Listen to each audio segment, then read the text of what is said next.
sa kasaysayan nga po ng Pilipinas, ito ang tinaguriang pinaka-corrupt na budget. Sa kasaysayan po ng Pilipinas, ito po yung pinaka-kinatay na pambansang budget.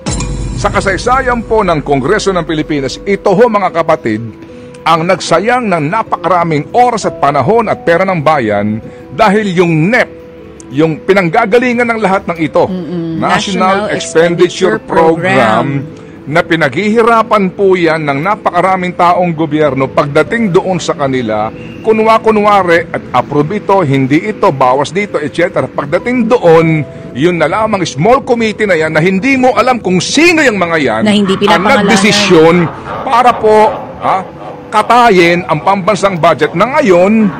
Eto na po yung presidente, sinasabi niya, nahihirapan akong ayusin ito. Diba na pinirmahan din po naman niya. Kasi ang pangamba niya, in fairness, na magkaroon na reenacted budget. Titigil ba ang takbo ng gobyerno sa reenacted budget? Hindi. Nagkaroon na ba ng karanasan ang gobyerno ng reenacted budget? Opo. Panahon po ni Gloria Macapagal Arroyo. Dalawang yata yung reenacted budget. Tuwan-tuwa nga sila eh.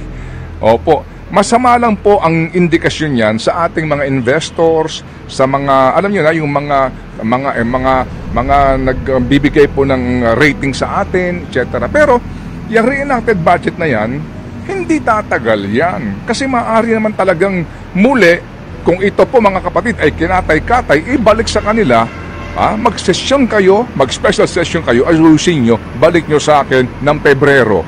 Hindi humamamatay ang mga Pilipino. Hindi ba? Opo, pero hindi eh.